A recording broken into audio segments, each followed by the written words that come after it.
What's going on, everybody? Thank you for coming back to the channel. Today I'm excited because I've got a really cool product review for you from Monument Hobbies. If you haven't heard of Monument Hobbies yet, just an amazing company.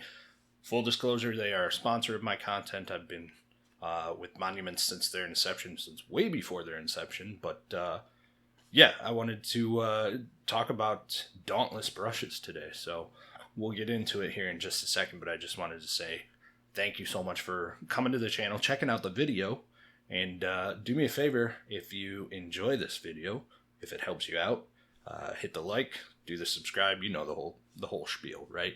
Helps me out big time as a full-time content creator, so I do appreciate that. Monument Hobbies, as you guys probably already know, if you don't, you need to look into them because they are just an amazing company. Jason and Jen have been friends of mine for basically my entire 7-year career. They supported me from the beginning, so I'm very proud to represent their brand and help them continue to succeed. Not that I'm a massive part of their success or anything, but anyway, the Dauntless set, which I have some right here. The Dauntless set, as you can see, is a new set from Monument. Ooh, shiny. Oh, here's the tube. Dauntless, right? Why Dauntless? Well, they wanted a brand or a line of synthetic brushes, if you will, that could be accessible to beginner painters, but still be used by people like me, professional painters, high-end painters, whatever. This Dauntless brush set is out there to offer great control at a much lower price point. We're talking half the price of their standard synthetics, which I pretty much use them exclusively. I can't reach them because my desk is so dirty. But the Pro Synth, this is one of my everyday bangers. The size 6 and 4 are always on my brush, or on my brush beam, right? But these new Dauntless brushes, they come in a varied amount of sizes. They come in, oddly enough, all odd numbers, where their Pro Synths are even numbers. I don't know if that's by design. Maybe they're trying to fill gaps. I don't know. Speculation, right? But the new set comes with a size 0, comes with size 1, size 3, size 5, and the BAB, which has been coined many different things. I call it the big ass brush. It's the big ass basing brush. Whatever. BAB, right? It's a big brush. It's flat. It's cool, right? We'll see it in use in the video. The prices of these brushes are really, really economical, especially in today's time. Like, we're all struggling, right? So these are $5 a pop. They're half the price of their Pro Synth brushes. They're super accessible. They're great for beginner painters. I know a lot of my students, I teach at all the major conventions. I teach all over the world. And I do some beginner classes, and a lot of times those beginners are asking me, Duff, what brush set do you recommend? And I might recommend my favorite brushes from Monument. Of course I will. But they may not be economical for somebody who's just getting into the game, right? You've got to buy paints, you've got to buy glue, you've got to buy all the things that you need to get into miniature painting. And where you can save money, you save money. You do what you can, right? So these new brushes offer that at a $5 a piece price point. Doesn't matter what size they are. For the set, $22.50. Like, you probably spend more at a fast food restaurant or for your coffee than $22.50, honestly. And these brushes hold up. They do really good. So we'll get into some of the detail, some of the work, if you will. First and foremost, though, you definitely, anytime you get any new brush, I don't care if it's a trash brush, it's a mid-grade brush, or it's a pro brush. Brushes are things like, I'll buy 50 synthetic brushes on Amazon for $20, right? And I use those in my kids' intro painting classes at conventions. Any brushes that you get brand new, you should never just start painting with. You should get yourself some Gentastic Drunken Brush Goop, clean your brush. What I like to do is I'll soak my brush in a little bit of water for about 30 seconds to a minute. Make sure that that shaping starch that's on the brush gets nice and rehydrated. Then I'll take the brush goop, the brush soap, and I'll clean out that starch. I'll do everything I can. I'll treat it as if I had just painted with it for 4 hours. I clean that brush extensively, rinse it, and then begin painting. The reason you do that is because you do not want to just moisten your bristles and get to painting from a new brush. That shaping starch could potentially hold on to the bristles and either break your bristles or tear whatever. Essentially, you end up with a trashed brush before you even started. So even at a economical price point like $5 a brush, you still want to take care of your tools, right? So make sure you clean your brush, bar none. Then I'm going to go in and I'm going to start basing my miniature, be it brush on primer, a base coat, or in this case, I'm just going to quickly do a glaze to kind of accentuate my shadows. No matter what, I always want to have some color in my shadows. My shadows aren't going to be pure black. You should notice that in everyday situations. You know, you can still see some saturation of color, even though it's a desaturated situation, right? So I'll take a really thin down version of the new paint line, which I'm going to be using the new amp colors in some portions of this video. I'll thin down some paint and just kind of glaze it in the whole miniature just to set those shadows. Once I get those shadows set, then I'm going to jump up to my size 5 from that BAB, and I'll start blocking in. I might use the 5, I might use the 3.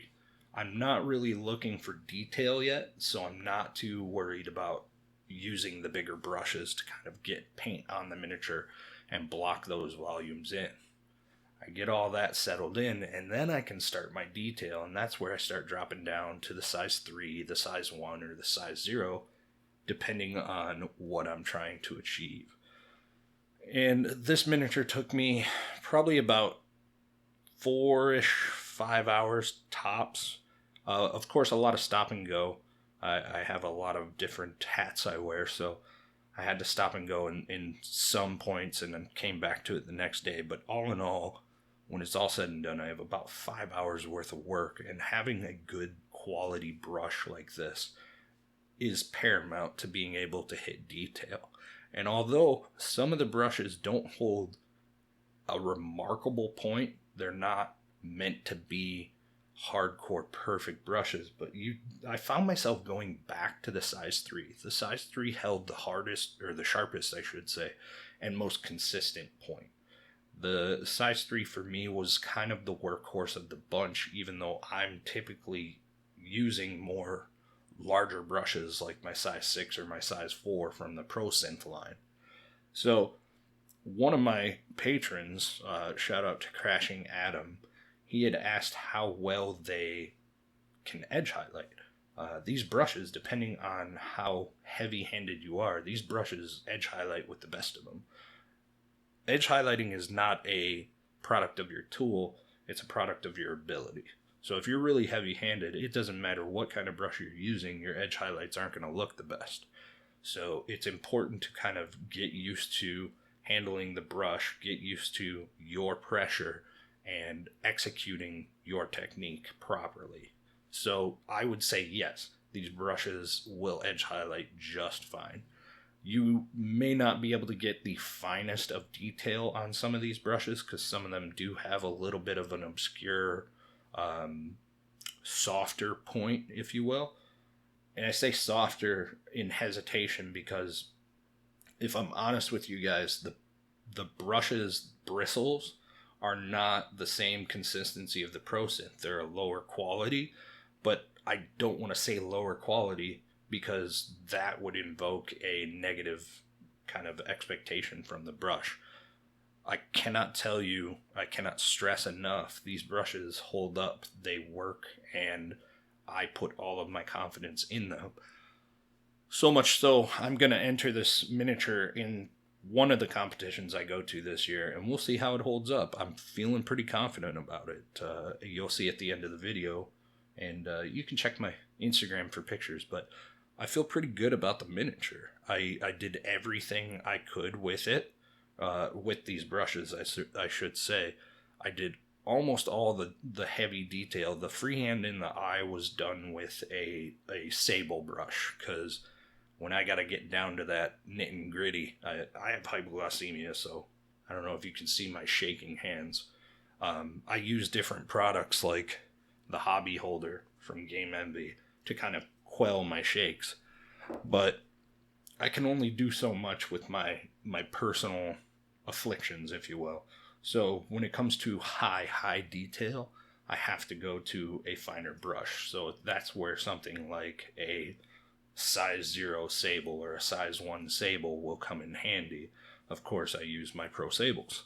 The entirety of it pretty much was painted. I'd say 98% of it was painted using nothing but the Dauntless and the new amp colors.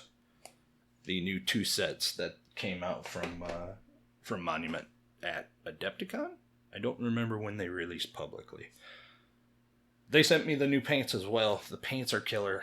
I'm not going to spend too much time talking about them. They're Monument paints. We know and love the quality of Monument paints, so I'm not going to spend too much time dwelling on that. But the brushes, highly recommend. I think they do a wonderful job executing exactly what they were designed for. You know, control, accessibility, great price point, durability. But you're not afraid to use them, and use them in ways that you might not use your higher end brushes, right? So I can personally see myself getting a bunch of these for convention classes, for lots and lots of slapping on base coats. These things are great for that. Edge highlights, no problem, like I said. Details are really good. And the snap on the brush, if you're new to painting, there's kind of this, you'll have to get a brush and feel it, but if you kind of do this to your brush, you can feel that snap back, right? With these brushes, the snap rivals that ProSense. So when I'm glazing, because I'm a big glazing painter, when I'm glazing, these things really hold that nice firm edge so that I can glaze with purpose. I don't really care to glaze with sable brushes because they got a little bit more of a soft flow to them. I really like these for glazing. So wet blending too. I wet blended on the base and they worked like a champ. I give them my full confidence, and I love these brushes. Of course, they're not professional grade brushes, so don't expect professional grade features, but they are right there toeing that line, and I give every bit of my confidence to these brushes. So thank you so much to Monument for sending them out to me, for supporting me, and continuing to make killer products. That BAB brush, I keep looking at it. It's right here on the desk, and I never used a flat brush on a miniature like that before to kind of block in. And man, I don't know if y'all are old school like me, but back in the day, I had a tank brush from Citadel. It was essentially just a giant dry brush or giant round brush, about a size 8, size 10, somewhere in there. It kind of harkens me back to using that as a kid to base all my tanks.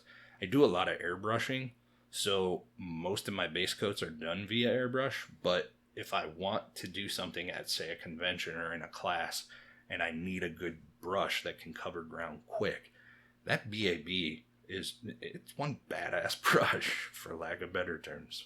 So, of course, like every other YouTube video in the world, I will have a link in the comments below, or description for that matter. That is an affiliate link. Of course, I will gain a little bit of a kickback, a commission, if you choose to use my link anytime for Monument. No extra cost to you, of course, but that link will be down below for everything and anything Monument. But I do highly recommend you check out these Dauntless brushes. Thanks so much for watching again, gang. I do appreciate you. I appreciate my patrons for submitting questions for this line. If you want to check out, I have over 100 tutorials on my Patreon. All of my convention classes, PDFs are on my Patreon. You get a little bit of behind the scenes when I'm on the road 6 months out of the year, and on my nerd cruises like D20 cruise or Battle Barge cruise.